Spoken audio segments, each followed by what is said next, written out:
Bass Bourbon and Bucks podcast. Hey, tonight's show, we're just going to do a little variety show here. We're going to talk about several different topics. Our guest had to reschedule that we had him tonight. The duck guide out in Arkansas was going to be on here tonight, but he couldn't make it. He's rescheduling. Probably be another show, or the next show, he may hit the next show. He hasn't determined whether he got an open day that day or not, but we'll find out soon. We're going to talk about today, me and old Three Shot. We went to Altoona Lake today. Pulled a midweek fishing trip on Lake Altoona. That was an adventure. Had a good time. We caught a good bit of fish. Probably caught, I guess, 20, 25 spotted bass. The bait of the day was little dead ringer. It was green pumpkin and pumpkin seed. We just kind of alternated back and forth. When the bite would slow down, we'd change colors and they'd start biting again. Wasn't any wind. It was really nice on the lake today. No boats on the lake. I only saw one wake boat, and that was the only one that got anywhere near us. We happened to run up on that one. What we did, we run up the lake, and it was up there when we got up there. But that's the only one we saw. I think we sat in the boat for 3 hours this morning before we saw the first boat, it was really weird. I'm used to getting rocked all over the lake. It's Altoona's been known to rock you. I'll tell you right now, man, I don't know what it is about Altoona, but that place is insane. I mean, I think everybody's brother goes there, and being that I grew up on that lake, I can remember when it wasn't like that. I mean, when I was a kid growing up on that lake, we didn't see any boats hardly at all. I mean, there was just a few boats. It's probably because everybody was so poor they couldn't afford a boat, but we didn't see a lot. It was kind of nice back in the day. But we did find out that the shad are spawning on Altoona, and the spots are just gorging themselves on it. I caught one fish this morning. They were running bait, and I threw a top water this morning first thing, and caught one on top water on a little SB 105, like a pencil popper in the bone color. And I caught that fish and then kind of laid it down and got to work on the plastics, and we started catching some fish. It was kind of tough to start with. We had to find them. I would say that 99% of them have already spawned out. So they pulled back. They're not quite on the bank anymore. They're out there in about 8, 10, 11, 12 foot of water.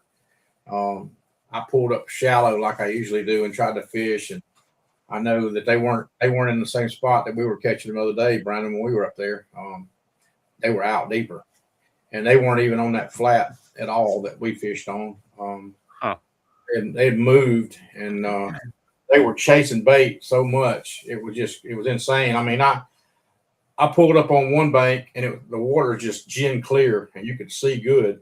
And I saw what looked like some brim beds up there, and I pulled up where I could see it, and I kind of got up where I could see it with my sunglasses on, and I looked up there, and there was bait all over the place. It was just flipping everywhere because they were spawning. The bait fish were out there doing their thing, What was the water temp today? It was 68 when we got there. And I didn't even look at it when we left, but I'm sure it was in the 70s because it got hot. Yeah. But I looked up there on the bank and saw that bait up there, and I couldn't believe what I saw. I probably saw 30 or 40 spotted bass up there chasing bait, and they were just a wolf pack. They were just running them up in the bank. You could see them in that clear water running. I mean, some good ones too. Yeah. And they were running that bait. They were just running that bank, chasing that bait. It was crazy. But I threw up there at them, and they wouldn't even touch that worm at all. But they'd bite it out there deep when we were fishing out deep. It was crazy. But they had their mind on that bait, and they weren't gonna get away from it. I mean, those shad were thick in there. They were everywhere, and they were flipping. When they get out there, and when the shad spawn starts, you just see them. They just sparkle in the water, just popping the top of the water everywhere. It was crazy. But it has begun. The fishing is pretty good. I mean, you have to lay with it. I mean, you got to work on it and find them because they're kind of scattered right now chasing that bait around. But when you can find them, you can catch them. I mean, we caught, like I said, 20, 25 fish, and you know, we caught some small fish too. We caught several small fish mixed in with some of the little buck bass, but we caught some pretty good sized females that were, you could tell they were spawned out. And they just looked spawned out. They kind of skinny. They were long, but they weren't fat. So I think they done it. But you know, talking about the lake and crazy people on the lake. I mean, it's insane on Altoona. And I guess it's insane everywhere. People, I don't know what it is, but people just don't show any respect anymore on the lake. They don't care. They'll run over you. I mean, you got to have your head on a swivel out there. Yeah. I don't know where they learned to drive a boat. Probably the same place they learned to drive a car, because you can't only drive on the highway with these idiots. But they get out there and they don't look and they don't pay attention. I mean, they just don't care. Most of the time, they don't learn to drive a boat. They just buy a boat and try to drive it. I mean, yeah, you know, you see that a lot. I mean, everybody's got to start somewhere, but you know, before you dump a boat in the water, you need a little bit of training. You need some time. You know, you better know what you're doing for sure. Yeah, so it's because it can turn bad quick. Yeah, aside from the crazy people that are just crazy anyway, you got the people that are inexperienced, and you get hurt on the lake for sure. Yeah, I mean they're killed. You know, they're killed. Rules of the roads on the lake, and these people don't know what rules of the road are. I mean, somebody's on the left, you on the right, you stay on the right. You know what I'm saying? Yeah. You don't cut across in front of them. I mean, you know, I run head on with somebody. I mean, I've looked up and I had somebody coming at me, and I'm like, well, which way is he going? I mean, damn, I don't know what to do. You know, I'm like, do I go left? Do I go right? Or I just keep going straight? You know? Yeah, and chances are they don't even see you. They're just driving like they don't even know you're there. They don't even have a clue. And I'll tell you something else that deals with me. I'll be sitting on a flat, maybe 50 yards off the bank. Okay, the channel's behind me, like 150, 200 yards back. The channel of the lake, the widest portion of the lake, and they'll come right down beside you with a boat. Yeah. And they got all that open water they could be running in. But what do? Right beside you, man, and rock your world. I mean, just throw you out of the boat, man. They don't care. They have no respect for anybody. And a lot of fishermen are like that too. I mean, it's stupid. Yeah. Yeah, you gotta have some etiquette on the lake. I mean, you gotta respect people, you know. I mean, you want to go out there, everybody's out there to have fun, but you know, you can't be going out there acting a fool. I mean, dang. No, you can't act a fool on a boat, because you get killed quickly out there with a boat. Yeah. People don't realize it. I mean, these jet skis too, they're running wild. And those wake boats, I despise wake boats. I mean, I know that people are having a good time with them, you know, more power to them. They're having fun, all that kind of stuff. But I'm telling you right now, man, they wreak havoc on you. I mean, if you're not looking, there's a good chance you're going to be laying on the boat deck or in the water. I'm telling you right now, because it will. Just ask old 3-Shot over here. He found out what a wake boat was real quick when he got thrown out of that seat and landed on the deck out there. It'll pitch you right out of the seat. You got to turn around and get ready for the rodeo ride, because it's rough. How the hell did you get up off the deck? I didn't have no front end loader.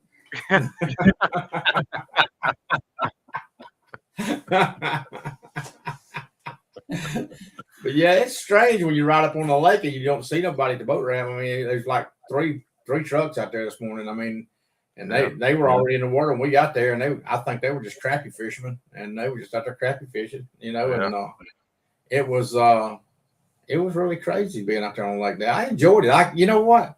I think I might like retirement. Yeah, because my boat will never hit the lake on the weekend in the summertime again if I'm fishing during the week. Yeah, that's weird that's weird that you just went fishing on a Wednesday. I didn't do nothing today. I slept. I worked all night, slept today, and picked kids up from school and went to the store, and that's really about it. I didn't get to do no fishing today. So yeah, well, I just got a wild hair, and I said, you know what? I'm gonna burn a vacation day today, and so I just burnt one. You know, I don't blame you. Well, actually, I watched the weather, and the weather said it's going to be 81 degrees, which was a lie. Partly cloudy, that was a lie. It wasn't partly cloudy nowhere. That sun was beaming down, and it was hot. Yeah, I think it was mid-high 80s when we left there. I think it's cooking. going to be maybe even warmer tomorrow. I think is what they said. I know it was cool again this morning, Well, but it yes, it got rained. warmer. It got warmer quick today. Yeah, So, there's some, there's some wildfires. I think they're out to the west of us. Yeah. And they're coming this way. Yeah. The smoke's coming this way. It's already here, but it's going to be bad for the next couple of days. So if you got breathing problems or whatever and allergies, you probably need to stay inside as much as you can because it's going to be rough. yeah. Ugh, But yeah, it's that ain't no good. got rid of the pollen. Now we got to deal with the smoke. But Yeah, it's always something. can't remember where I was at the other day when I was coming down the road and I saw that helicopter with one of those water bags underneath it. Were you with me? Yeah. You were with me, wasn't you? Oh, we was coming back from the lake. And that's what they were doing, I guess, fighting them wildfires with that helicopter, picking up water, I guess, out of the lake, taking it to it. That's crazy. Yeah, they got pretty bad fires burning out there right now. From what I understand, they're in South Georgia. They done burn up some cars and houses. Dang. Yeah, it's not good, man. It's not good at all. But yeah, I mean, tonight we're just going to talk about some of our favorite celebrities. Who you like as far as hunting and fishing, celebrities go, and why you like them, and what makes you like them. What would be your top hunting celebrities, Brian? Top hunting celebrities. I don't know. It's hard to narrow it down to one. I'd say my top one, just overall, probably Will Primo's. He's been around for a long time. He's done a lot for conservation, especially for turkeys and stuff like that. He's just a cool guy. I don't know what it is about Will Primo's. He's just a cool guy. I like him. I like some of his the way he goes about looking at hunting and fishing and things like that and outdoors. I like his outlook on it. I think he does it for the right reasons. I guess under him, the top two, I'll go top two, be Michael Waddell. He's a cool guy too. He seems like somebody that would be cool to hang out with. As far as that goes, you see celebrities on TV, people that are on TV, and none of these people look approachable. They might not be who they seem to be, when they're acting on TV. But, I try to go for people that are pretty real, no matter if they're on camera or not. You can kind of tell if they're for real or not, or if they're acting. And so I'd say, as far as hunting goes, Will Primo's and Michael Waddell are my top two for sure. You got anybody in the fishing world that you like, or? I don't follow a lot of new fishermen, as far as like your pros or anything like that. I remember, I guess I'd have to refer back to, watching them on TV, watching people when I was a kid, Yeah. And I'm probably going to have to say Bill Dance. Yeah. Would be somebody that really kind of sticks out to me, just because he's just kind of a regular old guy, but he's funny too. He added some comedy to his shows, and he caught some fish, man. And he's a legend. I mean, Bill Dance definitely a legend. I mean, no doubt. He's a legend. I'd say somebody in the fishing world that just sticks out to me is Bill Dance. Yeah. Bill Dance. My buddies over at Fish North Georgia met him at ICAST this year, and they said that he was exactly what you see on TV. Yeah. Very approachable, just eager to talk to you. I mean, just carry a conversation. Talk about fishing. I mean, you walk up to him, it's like he knew you forever. And it says he's a really cool guy. I know one of them had their wife with him, and they just wanted to get a picture made with him and get his autograph, and he was glad to do it. I mean, and he said that Bill Dance was just Bill Dance, man. I mean, the guy's funny anyway. He's funny. He had all those bloopers that he did, and those weren't staged. Those were real bloopers. I mean, he made so many shows that I know. I mean, some of the ones that just crack me up, like when he runs into that receiver hitch on that truck, man, with his shin. Yeah, I've been there. Oh, that hurts so bad, man. I'm telling Yeah. you right now. You know, I don't know why good Lord didn't put the meat on the back of your leg on the front, because that's where it needs to be.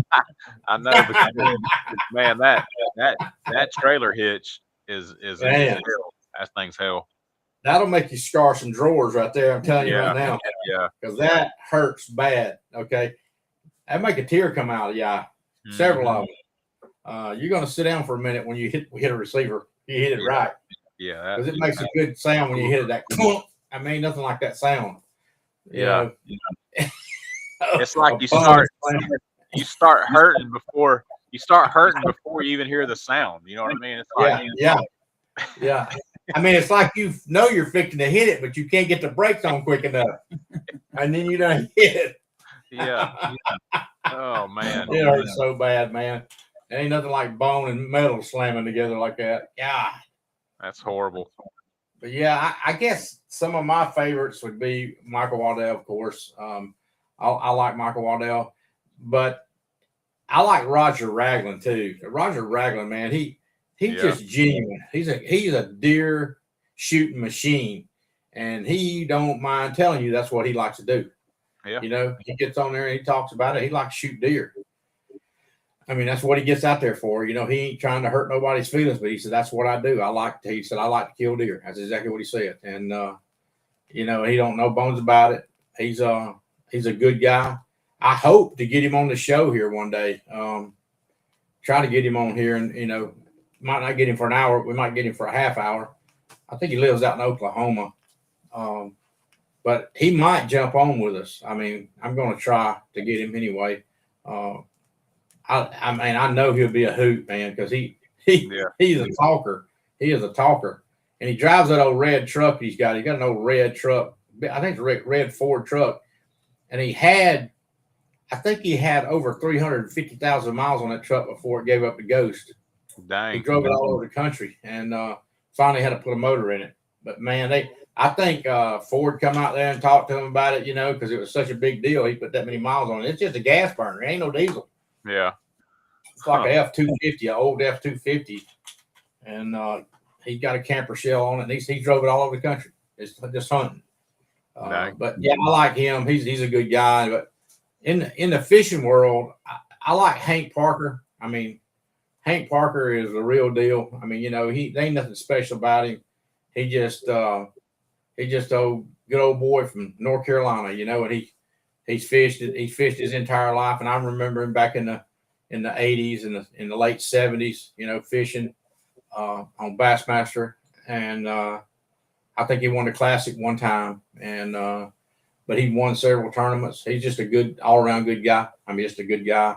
I like him, and I you know, there's Bill Dance is up there too. I like Bill Dance. He's a good guy for sure. And that's probably my top ones. I mean, I don't get too carried away with none of these celebrities guys, because a lot of them are just it's a dog and pony show. And somehow I think it's hurt the industry. I think some of it's hurt the industry, hunting and fishing. Okay. I mean, both of them. You don't know what's real and what's not real. Okay. Yeah. I think that's why when you say you shouldn't idolize celebrities or look up to celebrities, you know, like I was saying earlier, because a lot of times they're pretty fake, you know, on TV sometimes or whatever, you know, and I don't know none of these people. So I'm just sitting here giving my 2 cents. Right. But you can kind of pick out. And I think that's why I can pick out, you know, the people that are more real, just so you don't kind of get caught up in some of the dog and pony show, like you were saying, with people out here just trying to get likes and trying to get you know, views on their channel and stuff like that. All these people that we watch don't give a shit about likes and views. They're just out there deer hunting. They're gonna do it regardless. That's right. You know what I mean? They've been doing it and are gonna continue to do it whether there's cameras or not. So you know. Hey Wes, good to see you on here, buddy. Yeah, Jacob Wheeler, Mark Daniels are fun to watch for sure. I agree with you. Take away the politics. Oh yeah, Yeah. politics in there. But yeah, I enjoy watching them too. They are great. Some of these new guys that's coming along are pretty good. I mean, I like Dustin Connell. Some of those other fishermen, in the MLF and all that stuff, and I like to watch those guys too. They're a hoot. Some of these new up and comers are coming in there now, and they're paving way, man. I mean, you got forward facing sonar is a big deal now, and a lot of people don't like it because they say it's cheating, and we got one celebrity that calls it the cheater box. He's pretty adamant about it on his page. He don't mind saying it.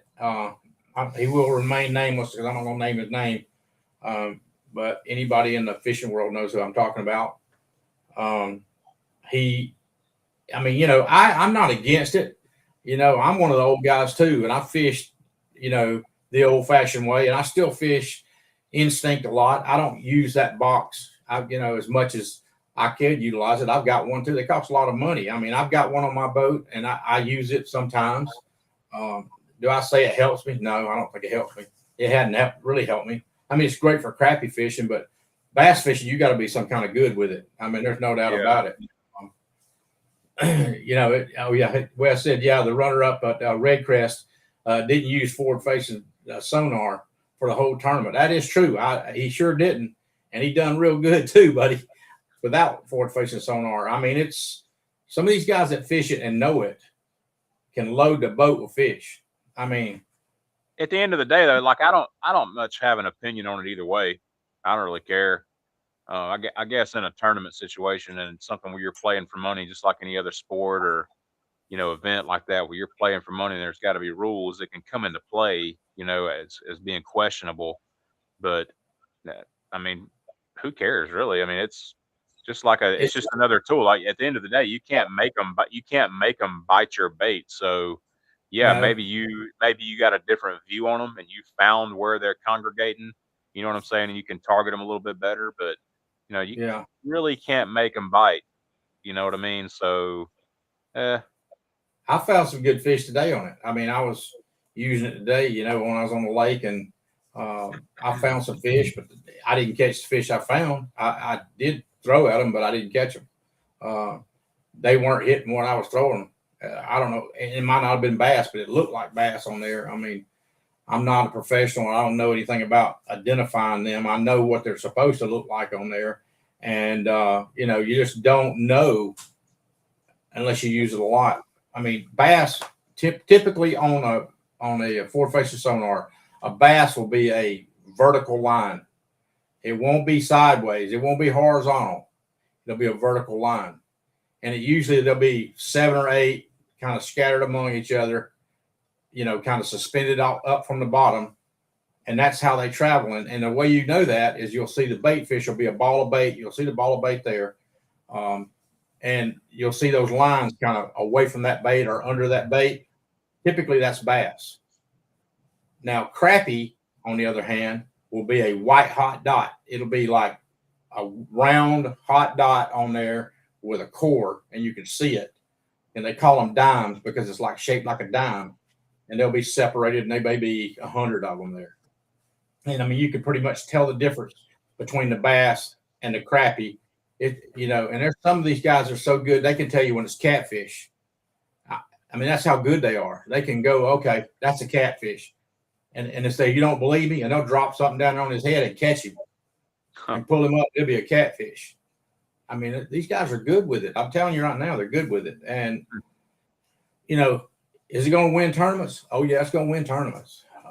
But it's just like I said, it's another tool. And when used in the right context, I think if some of them are limited to like one period, you can fish like one period with forward-facing sonar and then the rest of the time without it. And some of the states is took off. We can't use them. Yeah, some of the states don't let you use them either. So I don't know. There's something weird about that. But they also will not let you use them to catch. They reduce the limits on crappie because of them in some states, like Texas. They reduce the limits of crappie because they're catching too many fish. I mean, I know for a fact that you can set over a school of crappie and you can hammer them with 4-faces sonar. Yeah. I've done. I mean, you can get your limit in 15 minutes. You can have a boat full of fish because you can just see them. I mean, you can drop it right down to their head, just jig it a little bit, and they'll come up and you can watch them grab it and you just drag them in the boat. I mean, you'd be throwing them in the boat. I mean, you can catch your limit quick with it. We've done it in the wintertime down there on Wee Downy. I mean, of course, we got to measure fish. We don't just throw them in a boat. That's just a statement I made, but we got to measure them because they got to be 10 inches to keep them. But we'll measure them for 10 inches. They're going. We'll just throw them back. Boom, throw them in the back of the boat and get the limit, and then put them in the live well. Go on.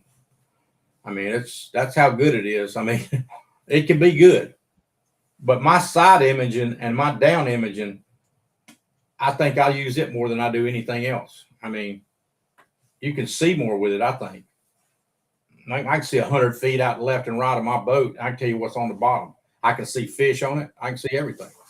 I can see the shadows of the fish where they're sitting over the bottom. I mean, it shows it's real good. I mean, yeah. And some of those pros, you had to get to learn to use that too, just like somebody would have to get to learn. Yeah, to use, yeah. The now, live 2D sonar will show you fish, but it'll lie to you. I mean, it will lie to you. I mean, it shows you it.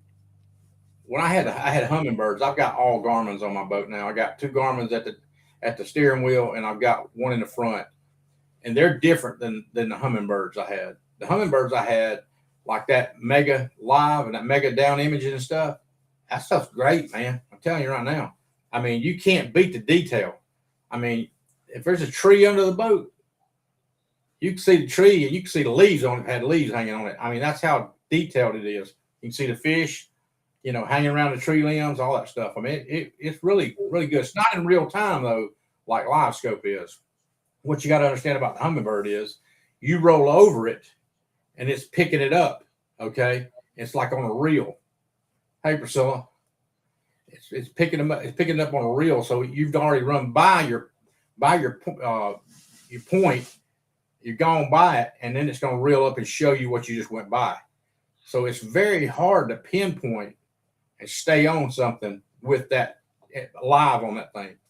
Now, that live scope, 4-faces sonar, you pull up on something, you can look down and see the tree limbs and watch a fish swimming in and out of it. Live right there. When you drop your bait down there, you can see your bait. I mean, you can see your crappie jig. That's how good it is. You can see a crappie jig with it. It's insane. But and I mean, when it says live, it's live. They're swimming. You can see the fish swimming in there. I mean, it's just crazy. I know you've seen the commercial with Bill Dance, right? Where he jumps off the boat and he's down there. Yeah. That's funny. But we know that ain't true. But that's kind of gives you an idea of what you can see, because I know that you've seen that recovery thing that those guys do, that they're going out looking for those people that are missing where those cars are in the water. That's exactly what they're using. They're using live scope. Yeah. And they're using hummingbird too. Yeah. They're using hummingbirds too. But that live scope is what there's several groups or companies, whatever you want to call it, that go out and do recoveries like that. That's pretty cool. Yeah, I can't remember what that, something with a purpose or something like that. Yeah, there's a few now. I know which one you're talking about, but there's a few now that do that, and then a lot of some of your agencies, your police agencies, whether it be state or at a federal level in an area or something like that, they have dive teams now that are using those type of live scopes and stuff. They got like a little portable deal. They'll just take it in there and drop the sonar into the water, and they got their screen right there, and they're ready to go. I mean, I don't know if you saw that one company that does that. They were out on one looking for a car somebody was missing, and they pulled up over that car, and that thing was so detailed. This was live scope. It was so detailed that it showed the guy come out the window with his arm up where he tried to escape the car, and he drowned. Man. And you can see it. You could see that. Okay? I hadn't seen that one. That's crazy. Oh, yeah. Huh. Yeah. Man, I think that smoke out there is getting me now. Yeah, it's got in your house now. Yeah, it's everywhere. I mean, friggin' wildfires. Yeah, it's gonna be bad for the next few days. But yeah. As far as live scope goes, I mean, those guys are, hating on it. I can't hate on it. I mean, I've got one myself, but I mean, I don't know how these guys feel in tournaments. I guess some of these older guys, it is a learning curve. I'll give it that. I mean, it's something you got to work at to get good at, because you're not just going to go out there and drop that thing in the water and go, okay, I'm going to catch fish, because we don't work like that. You don't just drop it down and catch fish. I mean, crappie fishing, yeah, maybe, maybe if you don't have a lot of experience with it, you might come near catching crappie with it than anything else, but not bass. Ain't no way. But I mean, those guys are casting over there. They'll see one out there 70, 80 yards on live scope, and they'll throw over there to it, throw a little minnow over there, and just reel it up there to it, and the fish will take it. I mean, they're getting good with it. They're absolutely getting good with it. And it's going to be around a while. But you got to think about it like this. I mean, we've got that technology, but what technology is out there that we don't have yet that's even better than that? Yeah. And it's going to get better. You're going to, now that we've got that, what they're going to come out with next to top that. Yeah. And somebody be bitching about that too. They'll be bitching about it. I guarantee you they will, because I mean, somebody's going to cry like a little baby. I mean, over that stuff. And like I said, it is what it is. What I say is, if we'd have had that back in the day, whenever I was, fishing tournaments and stuff, I would have been tickled to death to have it. You know what I'm saying? Yeah. And I probably would have been good with it by now. But these guys all these younger guys have grew up with electronics and video games and, super games I'm talking about, and they're good at it. And it was not a big learning curve for them. It's like playing a video game. Yeah. And they're good at it. And they, hats off to them. I'm sure you see it at work. It's kind of the same thing. I guess maybe more so with me because of my age and kind of the time period when I grew up. But you see it at work and with other people, and even with your younger kids, as far as like computers. You can tell when somebody grew up in the age where computers were everywhere, as opposed to where somebody grew up where there really wasn't a whole lot of computers just yet. You know what I mean? People didn't have them everywhere and stuff like that. So like they pick up, like my kids right now, by the time they're my age, are going to be, it seems like they'll be computer whizzes. You know what I mean? Right. Oh yeah. Now they can do stuff that I couldn't. There's no way I could do that at their age. I couldn't do that in my 20s. I mean, just didn't have it. So it's just the new, whatever the new thing is, at that time, and it'll come and it'll get its, scrutiny or whatever, and then people will move on. It'll be something else. And, I never saw a computer in high school. The first computer I ever put my hands on was when I worked for a police department when I was a cop.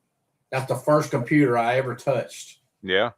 And that's where I learned to use what little bit of skill I have. That's where I learned. I learned that from when I went to the police academy. And then we had a computer, and that's how we ran background checks and ran tag numbers and stuff like that. And that's how I learned to use that. It was GCIC, which was our program, NCIC and GCIC, and they were the two programs we ran that showed us criminal backgrounds and ran tags. Yeah. And that's where I learned to do it. I mean, that's the first time I ever seen it. And I was in my 20s. Yeah. And I never saw anything. We didn't have anything like that. Man, we had, I'll go ahead, it's crazy. I can remember the manual typewriters. Yeah. I mean, it's crazy. There was no electric typewriters when we were in school. I mean, it was way back when Moby Dick was a minnow. You know what I'm saying? It was back then, back in the day. We didn't have any of that stuff. I mean, it was crazy. And I know on 3-Shot, they didn't have nothing. They didn't have nothing. They probably barely had a pencil and a piece of paper. Well, they wasn't even televisions back then. Yeah, y'all had it bad. Yeah, I mean, we went through a lot of technology changes. I mean, think about it. There was no, when there weren't no cell phones. Yeah. I mean, there was no cell phones. And I mean, that ain't been that long ago. Mm-hmm. And, we had the pagers, to get that's what I talked about before. You go on, used to when I was a kid, we went on a hunting trip for 2 or 3 days, 4 days, whatever. your wives and mothers just hoped you come back. Like they couldn't get a hold of you. Yeah. You left, and then like they didn't know if you were coming back until you got back. You know I'm what I thinking mean? that's not a bad thing. You know what I'm saying? I'm thinking that most bad Yeah, thing. it's not all bad, okay, but you know, Fellas said rotary phones. Yeah. Hey, I yeah, use a rotary phone. I know all about it. Hey, yeah, I bet none of y'all know what a party line is. yeah, I know what a party line is, three-way call and all that kind of stuff. Yeah, Yeah. I know. We had a 5-way. I remember a while back we were going somewhere. I think we were going to Florida, and we had to stop at a rest stop, and there was a payphone there, and McKenna, my oldest daughter, she walked over there and she was staring at this thing, and she had no idea what a payphone was. I mean, had never seen a payphone in her life, and we had to explain to her what a payphone was, you know.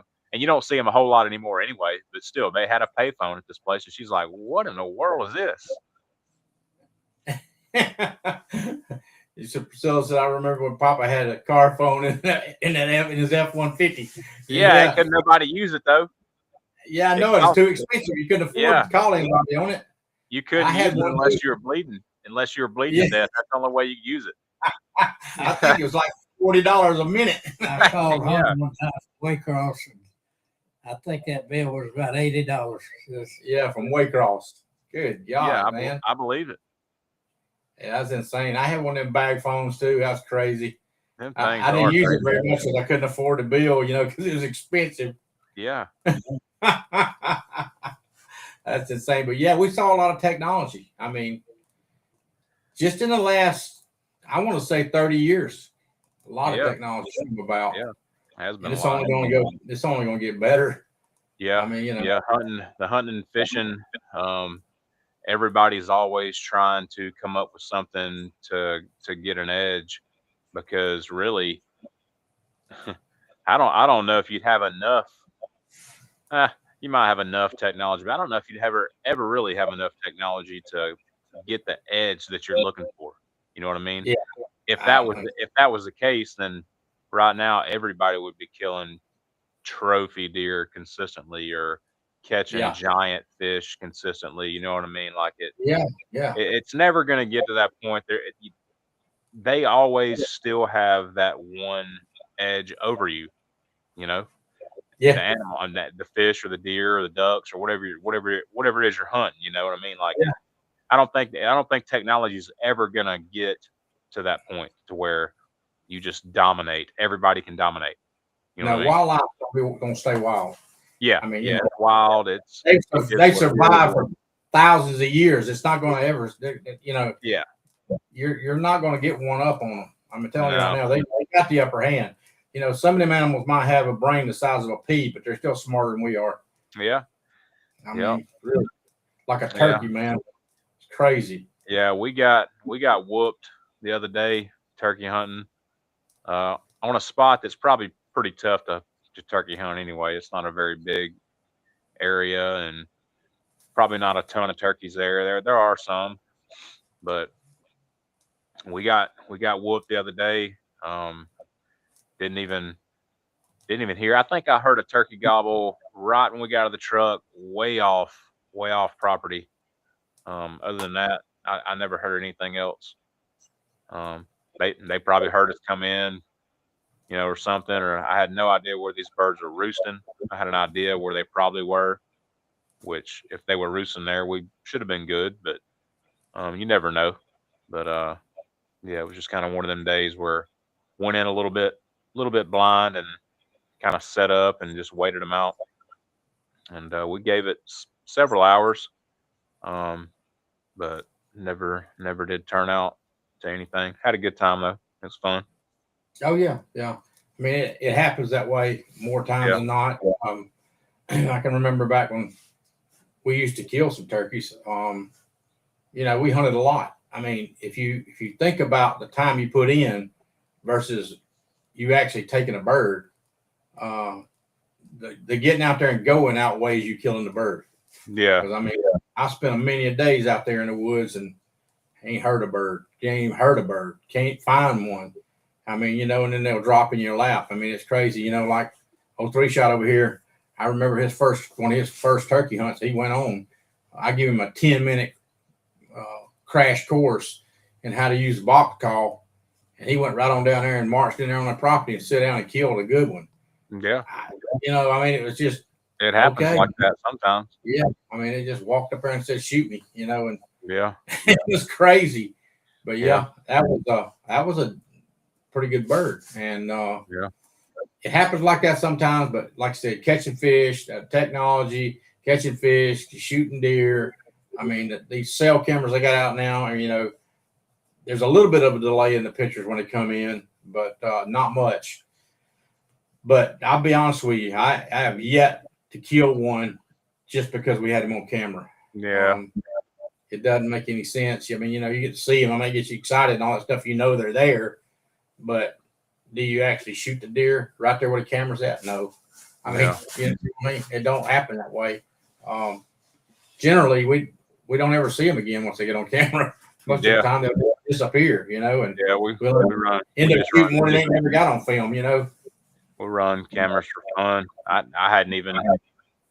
We've been so busy lately. I hadn't even been able to think about hunting or fishing. We just seems like things have been so crazy. Hadn't been able to fish or hunt. I think it was a week or two. I think it was 2 weeks ago when I turkey hunted. But I'm hoping to get out pretty soon when things calm down a little bit and get back in the woods and try to turkey hunt at least one more time. I want to go down there at least one more time before the season closes and try to fish before it gets too hot. But everything's life just gets so busy. Yeah, I find that too. Things get busy, life gets busy. You don't have time to do anything, and you got good intentions. You just have too much going on. Yeah. And, I mean, you're talking about getting too hot to fish. Yeah, I see it coming down to where you got there, but right at daylight, and you fish till about 11:30, 12 o'clock, and then you get off the water because it's so hot. You can't tolerate being out there, man. I mean, that humidity will be up so high. And, the fish are going to push deep, and it's going to get tough. It's already starting that direction already. I mean, I've already seen. I mean, I know the shad spawn's going on right now, and the fish are gorging themselves on those shad. But the simple fact is that once that shad spawn's over with, those fish are going to pull deep water because the water temperatures are going to just keep creeping up. And I don't believe Altoona is going to ever get full. I'm going to be honest with you. I was noticing that when I drove, like going to work. Where's the water at? 4.5 foot low. I mean, I guess because we really ain't had no rain. We got some coming maybe Saturday up here this way. I think the biggest rain we're going to get is Tuesday. Tuesday. Yeah, they said about 1.5 inches. We're only going to get a little bit Saturday. Yeah. So, but yeah, hopefully we'll get enough to bring it back up a foot or so. It creeped up a tiny bit from the last rain we had, but it wasn't enough to do any damage. But I tell you, some of the places I fish are completely out of water right now. I mean, it's insane. I mean, I got pictures from last year sitting in the same place I was in today, and the lake was full. It was slam full. It was slam full in early April. So I don't know. Dang. Go figure, man. It's crazy. Priscilla said she fished Altoona last weekend, and it was real low. Yeah, it's low. Yeah. It looks lower than 4.5 foot. It looks lower than that to me. And I'm just going off the bank. If you look at the shoreline down to the water, it might be 4.5 foot, but it sure looks lower than that to me. Yeah. I mean, I was noticing that. There's some place out there, man. You get on the ground. Gotta be careful. And there's all kinds of crap floating in the water out there too. You can't. I think it's from the wake boats and it's from the skiers. It's from those ski boats and stuff, washing that stuff up off the bank. That stuff laying there, and those big waves are hitting the bank and it's washing all those big logs because it ain't from the rain. Okay. Yeah. It ain't like coming down the river. All right. Something's washing it off the bank and into the lake. Yeah. I mean, whole trees floating out there. You tear your boat up. You go up towards above Victoria Landing, you better have your head on a swivel. There's some whole trees floating up there. You'll tear your boat up. The other day I hit something. I don't know what it was. I heard it go boom, boom up under the boat. I'm like, oh God. I could see just tearing the bottom of the boat out. I don't know what it was. I'd been dodging trees for 20 minutes, and I didn't see that one evidently. But it didn't do any damage. It just made some racket under the boat and kicked it out the other end. I guess it was just a limb or something, Yeah. but we felt it. But you can tear your boat up there right now. It's dangerous. It really Could is. have been could have been an Altoona manatee. It could have been. Yeah, it could have been. Yeah, no doubt. Could have been one of them alligators, escape like Okeechobee and come on up here with me, Yeah, you could have one of them could have rode back in your truck over there and got in the fender well and rode back with you and got in your boat. There was plenty of them down there to get on the truck. I can tell you right now. Yeah, I saw somebody. I don't know where it was at. It might have been social media. It might have been a bunch of BS, but somebody was talking about a gator up here somewhere in one of these lakes around here. I don't know where it was at, but I did see that. I forget what lake. Was it West Point or I forget what somewhere? lake that was. Well, there was one actually seen in Altoona one time, a small one. Somebody turned a gator loose, and I think it was about 3 foot long. And there was one at West Point at one time, a small one. But somebody probably ate it. I don't know. I'm just probably so. Probably caught it and killed it and ate it. I don't know. But I never saw any gators in there. I did see a snake today. Really? Yeah. Yeah, banded water snake. Huh. Yeah, I was pulled over, spot locked up next to the bank and eating a sandwich. And he just come right on down beside the boat, went right down the bank. I'm like, look at that snake over there. He didn't pay no mind to us. He just kept on moving. That was good for him. He just needed to keep on moving. Stay away from that boat. Yeah. Yeah. Yeah. It's about time for him to start crawling. It is. I imagine the rattlesnakes is pretty rough right now too. And copperheads. I know we got them around here. Believe it or not, they're around the house out here too. Yeah. I know 3-shot. I think he tried to kill a copperhead out there one day, and we got after timber rattler. And there's a timber rattler back there too one day. Oh yeah, big. Priscilla says she caught a good water snake last weekend. What are you doing catching snakes, Priscilla? Just leave them things alone. Yeah, leave them alone. That's one of the dang snakes. Have you lost your wits? She's related to us. She ain't got no wits. Yeah, evidently. That's true. Yeah, it must run in the family, huh? Yeah. But yeah, I don't mind snakes too much as long as I can see them.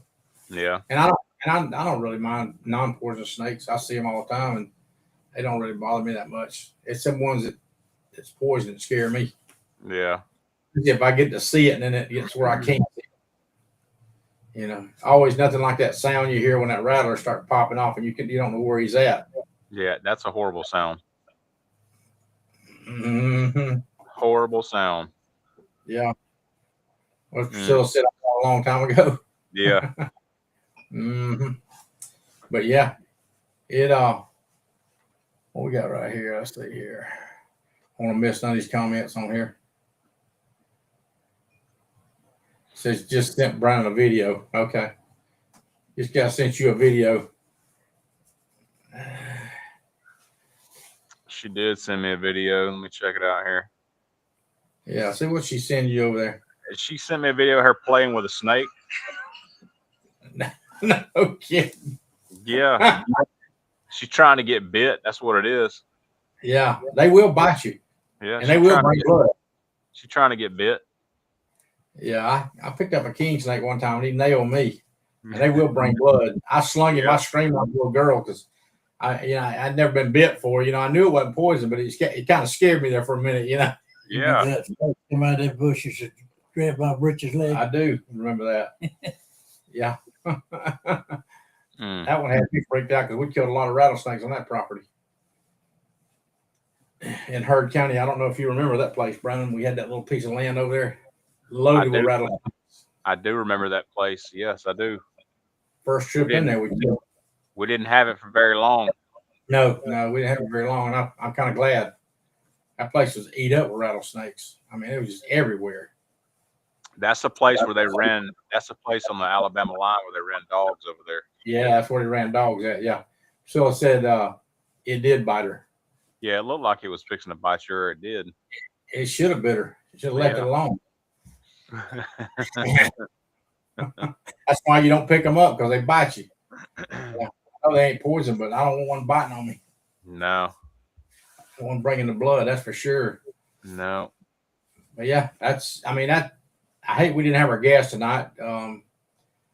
If he'd have been on here, we've been talking about killing ducks, because that's what he does. And Yeah. From the videos I've seen and some of the ducks that I've seen the pictures of, they do a pretty good job of it too.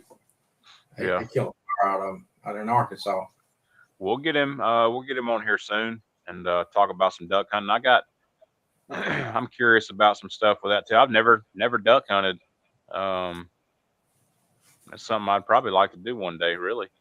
Yeah, I like to crazy. do something like that different and see. I like to see dogs work, things like that. I've been on a quail hunt. Went on a quail hunt one time, and that was pretty cool to watch the dogs work and stuff like that. So that's a lot of fun. It's been a minute since I've hunted with some dogs. Yeah, he's got his own dog too. Yeah, I saw some video of that dog working it. Amazing. Yeah. Really good, but yeah, I can't afford to go duck hunting. I got too many other hobbies. Yeah, too many hobbies. Things are busy.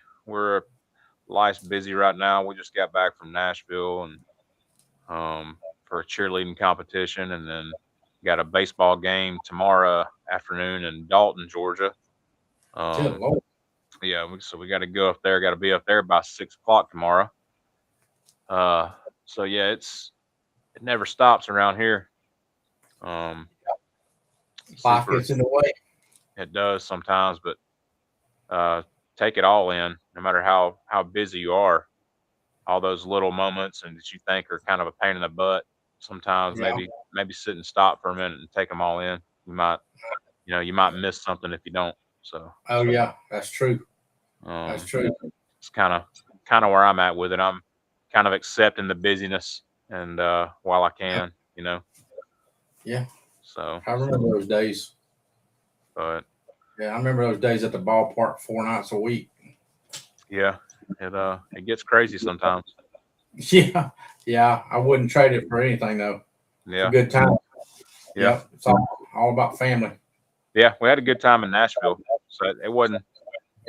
I don't mind a cheerleading competition up in Nashville every now and then. It's not too bad. Yeah, you had a good time, huh? Yeah, it was fun. Yeah, I saw the guitars you were looking at up there too. Yeah, I got looking to get up there. There's a guitar store up there. I like to go around, and walk, and look at stuff I can't afford and things like that. So yeah, it was good. We had a little bit of downtime, not a lot, but we mixed it in and made a weekend out of it. So it was fun. Yeah, got over to the water park. Y'all went to the water park too, didn't you? We did the water park and went out and ate a couple times and listened to a little music. Went downtown, and then did some cheerleading stuff too, for Zoe. But yeah, good time for sure. I think I'm going up there in October. Yeah, it's fun. October would be a good time. It wasn't hot. It was nice up there. It actually got kind of cool Saturday evening, Sunday morning. Yeah, when that cold front come in. Yeah, but it was nice up there. Yeah. Well, I guess we'll call this thing a night. Maybe we'll have our guests on here next show. I'm definitely going to be lining up some more guests. We'll have some more guests on here. Get some stuff going and talk about some stuff. And you won't have to listen to us so much talking to each other, but we like to talk about things that we've done and things that we're going to do. And maybe some of it you can pick up on and join in the conversation, and like catching snakes and stuff like that, and takes somebody a little bit crazy to be catching snakes to start with. But she don't surprise me. It doesn't surprise me that she grab a snake. It don't surprise me either. I'm telling you, it does not surprise me. Oh, yeah. Yeah, she is definitely the top that would grab a snake. Yeah. She ain't scared of shit. I'm telling you right now. But anyway, we're gonna call it a night. We'll see y'all next Wednesday night, 8 p.m. G4 out. God bless. See ya.